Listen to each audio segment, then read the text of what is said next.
നമസ്കാരം. മലയാളി വാർത്തയിലേക്ക് സ്വാഗതം. ഡെയർ അൽബാലയിലെ അൽ-അഖ്സ ആശുപത്രി പൂട്ടുന്നു. ഗാസയിലെ ഇസ്രയേൽ ആക്രമണത്തിനിടെ ഇന്ധനക്ഷാമത്തിൽ വലയുന്ന മധ്യ ഗാസയിലെ ആശുപത്രിയുടെ പ്രവർത്തനം നിർത്തിവെക്കേണ്ടി വരുമെന്ന് മന്ത്രാലയം അറിയിക്കുകയായിരുന്നു. ജനറേറ്റർ പ്രവർത്തിപ്പിക്കാനും മറ്റും ഇന്ധനം ലഭ്യമാക്കണമെന്ന് ഐക്യരാഷ്ട്ര സംഘടനയോട് ഉൾപ്പെടെ പലവട്ടം അഭ്യർത്ഥിച്ചിട്ടും നടപടി ഉണ്ടായില്ല എന്ന് ഗാസ ആരോഗ്യ മന്ത്രാലയം വക്താവ് ഖലീൽ അൽ-ദ്രേദർ പറഞ്ഞു. 5000 ലിറ്റർ ഇന്ധനം വേണ്ടെടുത്ത് 3000 ലിറ്റർ മാത്രമാണ് ബുധനാഴ്ച ലഭിച്ചത്. രോഗികളും യുദ്ധത്തിൽ പരിക്കേറ്റവരുമായി 1300 പേർ ഇപ്പോഴിവിടെ ചികിത്സയിലുണ്ട്. 650ഓളം വൃക്ക ഡയാലിസിസ് രോഗികൾ ഇവിടെ ചികിത്സയെ ആശ്രയിക്കുന്നുവെന്നും മന്ത്രാലയം അറിയിച്ചിരുന്നു. ആശുപത്രി അടച്ചാൽ അവരുടെ ജീവന് ഭീഷണിയാകുമെന്നും മുന്നറിയിപ്പുകൾ നൽകിയിരുന്നു. അൽ-അഖ്സ ആശുപത്രി അടച്ചുപൂട്ടിയാൽ ഡെയർ അൽ-ബാലയിൽ പ്രവർത്തിക്കുന്ന 2 ആശുപത്രികൾ മാത്രമേ അവശേഷിക്കൂ. UN പറയുന്നതനുസരിച്ച് റഫേൽ നിന്ന് പലസ്തീനികൾ പലായനം ചെയ്യുകയാണ്. ഗസയിൽ ഉടനീളം 36 ആശുപത്രികളിൽ 1/3 മാത്രമാണ് ഇപ്പോഴും പ്രവർത്തിക്കുന്നത്, അതും ഭാഗികമായി മാത്രം. ഇസ്രയേൽ പിടിച്ചെടുത്തതിനെ തുടർന്ന് റഫ ക്രോസിംഗ് അടച്ചിട്ടിരിക്കുകയാണ്. സഹായ ട്രക്കുകളുടെ പ്രവേശനം സംബന്ധിച്ച് തങ്ങളുമായി ഏകോപിപ്പിക്കാൻ ഇസ്രയേൽ ഈജിപ്തിനോട് ആവശ്യപ്പെട്ടെങ്കിലും ഇസ്രയേൽ പിടിച്ചെടുക്കൽ ശാശ്വതമാകുമെന്ന് പറയുന്ന ഈജിപ്ത് ഇത് നിരസിക്കുകയായിരുന്നു. അതിനിടെ ഇസ്രയേൽ ആക്രമണം കടുപ്പിക്കുന്ന ഗാസയിലെ റഫ മേഖലയിൽ ദുരിതാശ്വാസ പ്രവർത്തനങ്ങൾ ഉൾപ്പെടെയുള്ള വലിയ പ്രതിസന്ധി നേരിടുന്നതായി ഐക്യരാഷ്ട്രസഭ വ്യക്തമാക്കിയിരുന്നു. സാധനങ്ങളുടെ ലഭ്യതക്കുറവും അരക്ഷിതാവസ്ഥയും രൂക്ഷമായതോടെ മേഖലയിൽ സഹായ വിതരണം നിർത്തിവെക്കേണ്ടി വന്നതായും UN അറിയിച്ചു. ഗാസയിലേക്ക് കടൽ മാർഗം സഹായം എത്തിക്കുന്നതിനായി അമേരിക്ക നിർമ്മിച്ച ഫ്ലോട്ടിംഗ് കടൽപ്പാലം വഴി കഴിഞ്ഞ 2 ദിവസത്തിനിടെ ഒരു സഹായവും റഫേൽ എത്തിയിട്ടില്ല എന്നും ഐക്യരാഷ്ട്രസഭ ചൂണ്ടിക്കാട്ടിയിരുന്നു.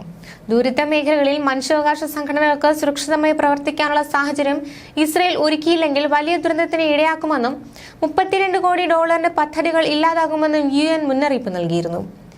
മെയ് 6-ന് ഇസ്രയേൽ സൈന്യം തീവ്രമായ ആക്രമണം നടത്തിയതിനു ശേഷവും 10,000-കണക്കിന് ആളുകളാണ് റഫേൽ തുടരുന്നത്. എന്നാൽ അവർക്കുള്ള ഭക്ഷണ വിതരണം ക്രമാനുഗതമായി കുറയുന്നതായും ദുരിതാശ്വാസ ഏജൻസികൾ പറയുന്നു.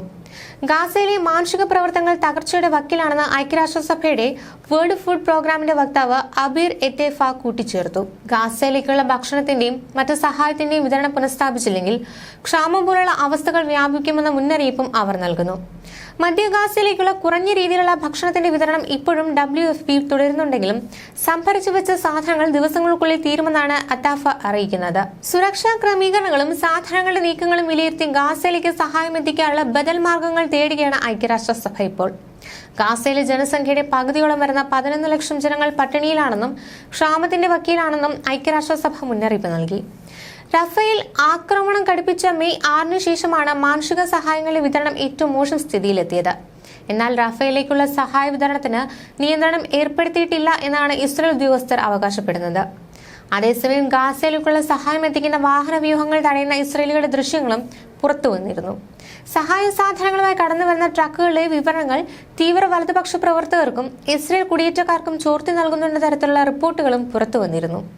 അന്താരാഷ്ട്ര സഹായം ഗാസയിലെ ജനങ്ങൾക്ക് നൽകുന്നതിന് പകരം ഹമാസ് വഴിതിരിച്ചുവിടുകയാണെന്നാണ് ഈ സംഭവങ്ങളെ പ്രതിരോധിച്ച് ഇസ്രയേൽ നടത്തുന്ന പ്രതികരണം. എന്നാൽ ഹമാസ് സഹായങ്ങൾ വഴിതിരിച്ചുവിടുന്നുവെന്ന് സൂചിപ്പിക്കുന്ന തെളിവുകളൊന്നും ലഭിച്ചിട്ടില്ലെന്ന് അമേരിക്കൻ ഉദ്യോഗസ്ഥരും വ്യക്തമാക്കി.